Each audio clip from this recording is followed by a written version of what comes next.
Débriefing du Grand Prix d'Abu Dhabi sur FAI TV. Quel Grand Prix, mon cher Ziv. Décidément, on a été gâtés parce qu'après un Grand Prix un peu soporifique en Inde, hein, on craignait un peu, sur, entre guillemets, une tilquerie, d'avoir un Grand Prix pas très animé à Abu Dhabi. Et même après les qualifs, hein, qui aurait pu imaginer une course aussi échevelée? Oui, phénoménal, Pierre.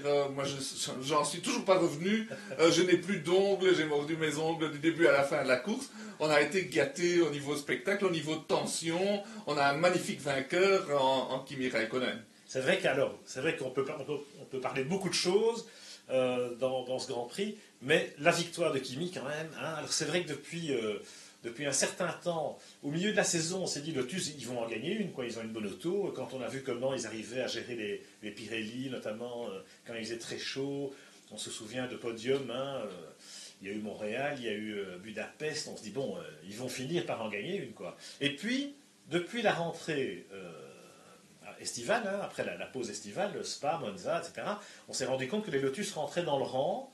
Kimi s'est même plaint, ou en tout cas adresser le constat du fait que ben oui, c'est le quatrième team en termes de budget, donc sur le développement, au fur et à mesure que la saison avance, il n'y a pas de miracle, la Lotus devient moins compétitive. Et puis là, on a senti, et Kimi l'avait déjà dit en Inde, en disant tiens, je pense que l'auto peut être pas mal, il s'était un peu loupé dans ses réglages, etc.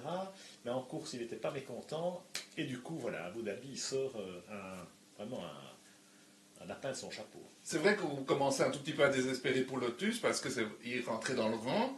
Après un début de saison magnifique où ils avaient aligné les podiums et tout le monde disait ok, souviens-toi à Francorchamps, c'était eux qui devaient gagner. Et puis finalement on a fini par les oublier nulle part, pour la victoire. Bon là ils bénéficient effectivement de la malchance d'Hamilton, mais ils étaient là pour en profiter.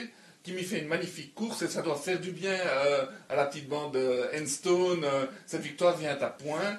Elle est très populaire, en tout cas elle est très sympa. Alors on a bien rigolé évidemment hein, pendant cette course, parce que d'abord Kimi, il fait son boulot. C'est-à-dire que comme d'habitude, il va chercher le dernier carat. En qualif, il arrive quand même à mettre la voiture en cinquième position, finalement en deuxième ligne. Du coup, au départ, vous avez vu, hein, l'opportunisme au départ, tout de suite quand Weber part mal, boum, il est là. Et il vire deuxième, il gagne le Grand Prix là. Hein. Il gagne le Grand Prix à la corde du premier virage, hein, Kimi. Il vire deuxième, et à partir de là, c'est rock solid, comme disait je ne sais plus qui chez Lotus.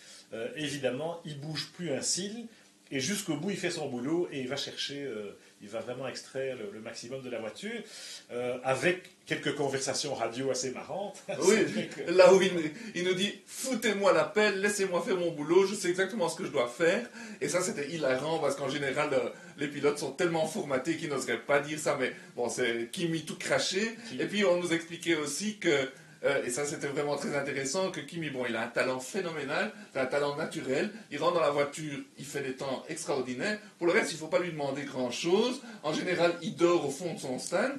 Et donc, c'est vraiment une victoire très très populaire. C'est quelqu'un qui est atypique et qui est fantastique en plus. C'est pas qu'il est simplement atypique, il est un pilote extraordinaire. C'est clair qu'il n'est pas dans le moule, Kimi, hein, et que déjà aussi, je sais pas, les conversations radio. Alors, Mark Slade, qui est son ingénieur de piste cette année, qui vient de chez Mercedes, hein, il était avec Michael Schumacher chez Mercedes les 2 années précédentes.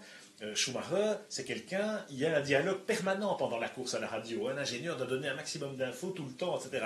Ici, vous avez compris qu'Kimi, lui, il n'a pas vraiment besoin qu'on lui dise ce qu'il a à faire, parce qu'il sait exactement ce qu'il a à faire, y compris quand il lui a dit chauffe bien tes pneus derrière la safety car. Et fous-moi la paix. Je sais ce que j'ai à faire.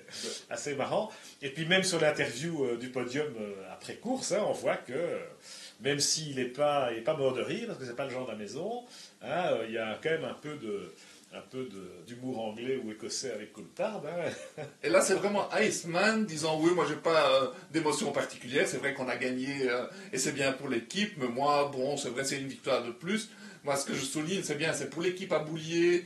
Ils n'ont pas toujours facile. Ils ont pris le pari de l'engager parce que après 2 ans de retraite, c'était pas évident qu'il revienne à son top niveau. Et là, on voit que c'est un pari gagné, c'est très sympa. Alors franchement, cette équipe-là, Lotus F1 Team, comme on l'appelle aujourd'hui, eh bien, elle n'a pas volé sa victoire, vraiment, et c'est un peu inespéré, hein, parce qu'on ne la voyait plus arriver dans cette fin de saison. Et là, Kimi va la chercher vraiment de façon exceptionnelle. Et c'est vrai que c'est chouette parce que toute l'équipe de Jenny, hein, Gérard Lopez, Eric Lux, leur partenaire, Eric Boulier, tous les gens à Enstone, c'est vrai qu'ils ont fait renaître cette équipe quelque part, ils ont donné une nouvelle vie à cette équipe, ils ont pris le pari, y compris l'identité Lotus. Alors il y a certains qui discutent là-dessus, mais enfin c'est quand même la première victoire d'une Lotus noir et or depuis celle-là, hein, celle d'Ayrton Senna en 86. C'est une équipe qui a la culture de la victoire quand même, parce qu'à Enstone, on a gagné avec Benetton, avec Alonso, bien oui. sûr. Ils ont eu le mérite, je trouve, ou l'honnêteté intellectuelle aussi, de dire, nous, on n'est pas Lotus de Colin Chapman. Hein, voilà, on a un deal avec Lotus pour que l'équipe s'appelle comme ça.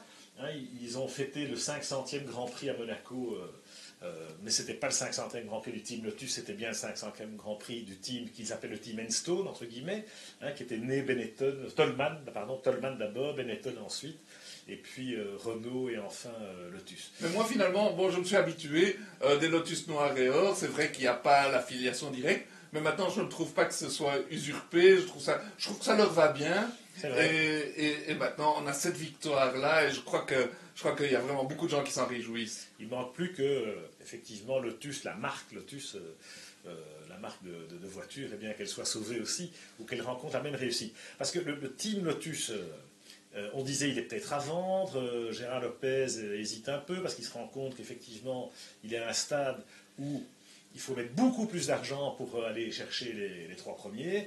C'est donc d'autant plus sympa de les voir gagner à la régulière, même si c'est vrai que Lewis Hamilton a été le grand bonhomme du week-end. Lewis, il fait une pole exceptionnelle quand on voit qu'il met Jenson Button à 8 dixièmes. À 8 dixièmes, c'est énorme. Hein. Button, il en perd son anglais. Et Lewis, depuis qu'il a signé chez Mercedes, il est complètement relax. Et il a vraiment réussi une performance intrinsèque exceptionnelle à Abu Dhabi, sa pole et son début de course aussi. Et il faut dire que depuis le début de la saison, il est exceptionnel au niveau performance, c'est un pilote formidable, peut-être le meilleur, certains disent. Très peu de fautes. Hein, très peu de fautes, il est magnifique. Très rapide, et c'est paradoxal, c'est qu'une écurie McLaren puissante comme elle est, dans le fond, c'est elle qui le laisse tomber cette saison au niveau des résultats à l'état brut, parce que là, il avait la victoire à portée de main, et voilà, elle lui échappe une fois de plus. Quelque part, elle lui donne presque raison, Lewis, de quitter McLaren. En tout cas, on se rend compte qu'il est soulagé à l'idée de quitter McLaren, même s'il y a plein de gens qui disent « tu es fou, hein, chez Mercedes, tu ne vas jamais y arriver ». Mais voilà, il est décontracté, il est en confiance, et quand il est comme ça, il est irrésistible, Hamilton. Il est fantastique, et puis on peut s'inquiéter pour McLaren pour l'année prochaine, parce que qui va qualifier la voiture en première ligne sans Lewis? Je ne vois pas Button faire des étincelles. Perez, depuis qu'il a signé chez McLaren, il n'est plus un pied devant l'autre. Je trouve qu'il, voilà, au contraire, il bute sur son propre pied, voilà.